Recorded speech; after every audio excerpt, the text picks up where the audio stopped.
شہر حیدرآباد کے علاقے چکٹپلی میں پولیس نے فلمی انداز میں کارروائی کرتے ہوئے ایک منظم ڈرگ مافیا کو پردہ فاش کیا۔ اس کارروائی میں ایک معروف سافٹ ویئر کمپنی میں کام کرنے والی خاتون، سافٹ ویئر انجینئر، اس کا بوائے فرینڈ اور ان کے 2 ساتھیوں کو حراست میں لے لیا گیا۔ پولیس کے مطابق جدید طرز زندگی اور اعلیٰ تعلیم کی آڑ میں یہ خاتون اپنے بوائے فرینڈ کے ساتھ مل کر شہر میں منشیات کی سپلائی کر رہی تھی۔ نوجوانوں اور آئی ٹی پروفیشنلز کو نشانہ بنا کر LSD، MDMA اور مہنگی OG کش فروخت کر رہی تھی۔ خفیہ اطلاع ملنے کے بعد پولیس نے منصوبہ بند دھاوا کیا اور ملزمین کو رنگے ہاتھوں پکڑ لیا۔ دھاوے کے دوران پولیس نے بھاری مقدار میں منشیات ضبط کی، جن کی بین الاقوامی مارکیٹ میں قیمت تقریباً 4 لاکھ روپے بتائی گئی ہے۔ ابتدائی تفتیش میں انکشاف ہوا ہے کہ یہ نیٹ ورک حیدرآباد کے مختلف علاقوں تک پھیلا ہوا تھا اور سوشل میڈیا خفیہ چیٹ ایپس کے ذریعے گاہکوں سے رابطہ کیا جاتا تھا۔ پولیس نے مقدمہ درج کر کے مزید تفتیش شروع کر دی۔ امکان ظاہر کیا جا رہا ہے کہ آنے والے دنوں میں اس ڈرگ نیٹ ورک سے جڑے مزید نام سامنے آ سکتے ہیں۔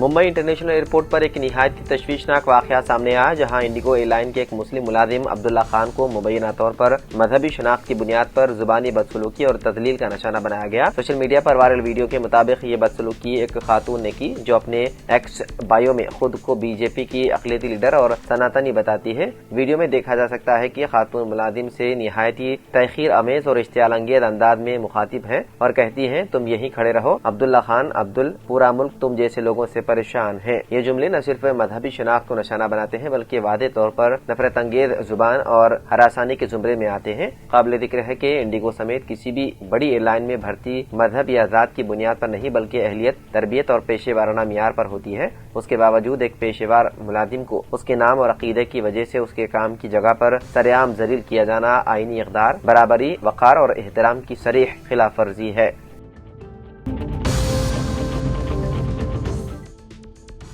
آندھرا پردیش RTC بس میں سفر کے دوران ایک خاتون کو تلخ تجربے کا سامنا کرنا پڑا، جب پلک جھپکتے ہی اس کے بیگ میں موجود تقریباً 16 تولے سونے کے زیورات غائب ہو گئے۔ یہ واقعہ اننت پور سے گدری جانے والی APS RTC بس میں پیش آیا۔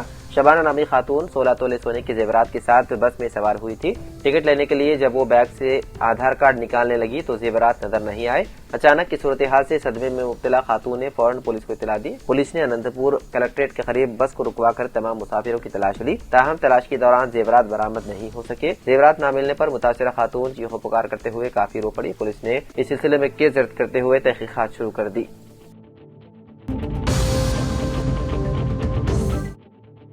تلنگانہ میں گاڑی کی ملکیت کی منتقلی کا عمل اب بڑی حد تک آن لائن ہو چکا ہے، تاہم درست معلومات اور مکمل دستاویزات نہ ہونے کی صورت میں درخواست مسترد بھی ہو سکتی ہے۔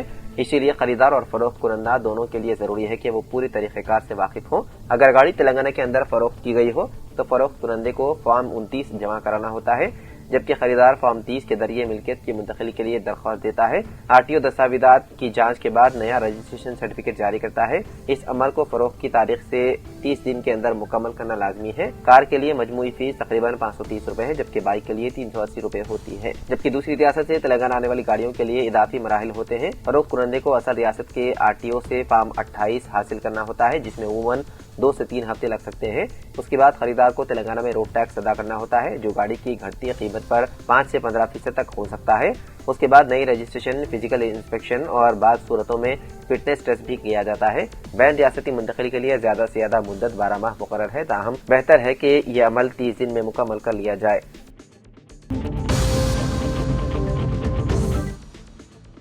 حیدرآباد کے پرانے شہر میں ایک اور آتش زدگی کا واقعہ پیش آیا۔ یہ حادثہ منگل کی رات عثمان باغ کامٹی پورہ میں واقع ایک جوتوں کے یونٹ میں پیش آیا۔ تفصیلات کے مطابق رات تقریباً 11 بجے اچانک یونٹ میں آگ بھڑک اٹھی۔ واقعے کی اطلاع ملتے ہی چندرال باراتری فائر اسٹیشن سے فائر بریگیڈ کی گاڑیاں فوری طور پر جائے حادثے پر پہنچ گئی۔ فائر فائٹرز نے بروقت کارروائی کرتے ہوئے آگ پر قابو پا لیا اور اسے پھیلنے سے روک دیا۔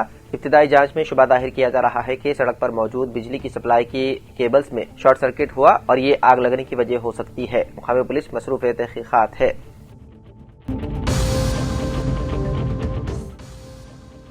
مہاراشٹر کی BJP خاتون لیڈر نونیت رانا نے ایک بار پھر متنازع بیان دیا ہے۔ ان کا کہنا ہے کہ ملک کو بچانے کے لیے ہندوؤں کو 3 سے 4 بچے پیدا کرنے چاہیے۔ انہوں نے خاص طبقے کو ہدف تنقید بناتے ہوئے یہاں تک کہہ دیا کہ ہندوؤں کو زیادہ بچے اس لیے کرنے چاہیے کہ ان کی سازشوں کا سامنا کیا جا سکے۔ جو یہ سوچتے ہیں کہ زیادہ بچے پیدا کر ہندوستان کو پاکستان بنا دیں گے۔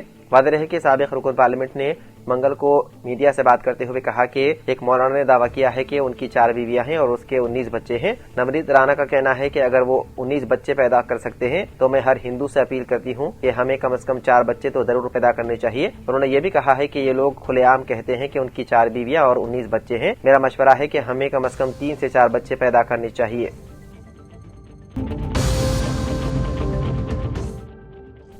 تلنگانہ قانون ساز اسمبلی کے سرمائی اجلاس کا 29 دسمبر کو آغاز ہوگا۔ وزیر اعلیٰ ریونت ریڈی نے پنچایت راج اداروں کے انتخابی نتائج پر کابینی رفقا کے ساتھ مشاورت کے دوران یہ فیصلہ کیا۔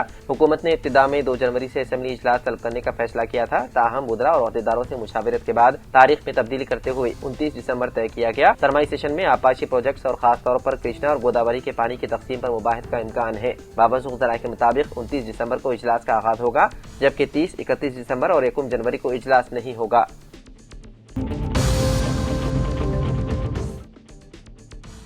تلنگانہ میں سردی کی شدت میں اضافہ ہو گیا ہے۔ صبح اور شام کے اوقات میں بھی لوگ شدید سردی کی وجہ سے کانپ رہے ہیں۔ ریاست کے کئی حصوں میں کم سے کم درجہ حرارت سنگل ہندسے تک پہنچ گیا ہے۔ محکمہ موسمیات نے خبردار کیا ہے کہ آئندہ 2 روز میں اس میں مزید کمی واقع ہوگی۔ مزید 2 دن تک کم سے کم درجہ حرارت میں 3 سے 4 ڈگری تک کمی کا امکان ہے۔ شمال، مغربی اور وسطی تلنگانہ کے بعض علاقوں میں ٹھنڈی ہوائیں چلنے کا امکان ہے۔ اس تناظر میں کئی اضلاع کے لیے اورنج الرٹ اور یلو الرٹ جاری کیا گیا۔ سردی کی شدت کے ساتھ ہی محکمہ موسمیات کے حکام نے انکشاف کیا ہے کہ کئی علاقوں میں شدید قہر بھی چھائی رہے گی۔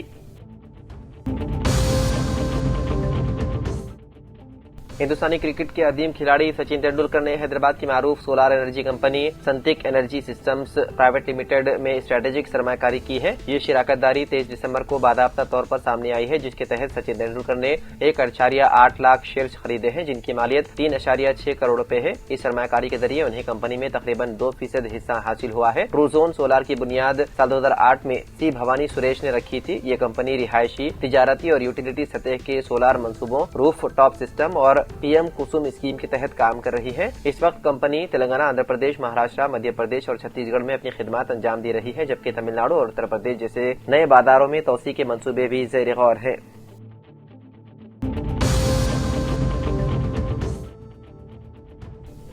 وزیر اعلیٰ ریونت ریڈی آج اپنے انتخابی حلقے کوڑنگل کا دورہ کریں گے۔ پنچایتی انتخابات کے بعد وزیر اعلیٰ کا اپنے حلقے میں پہلا دورہ ہے، جہاں نامنتخب سرپنچ، اپ سرپنچ اور وارڈ ممبرز کا خیر مقدمی جلسہ منعقد کیا جائے گا۔ سرپنچوں کو وزیر اعلیٰ سے راست بات چیت کا موقع فراہم کیا جائے گا تاکہ مقامی مسائل کو پیش کیا جا سکے۔ بتایا جاتا ہے کہ وزیر اعلیٰ نامنتخب عوامی نمائندوں سے دیہاتیوں کی ترقی، مقامی عوامی مسائل اور حکومت کی فلاحی اسکیمات پر عملاوری کے سلسلے میں بات چیت کریں گے۔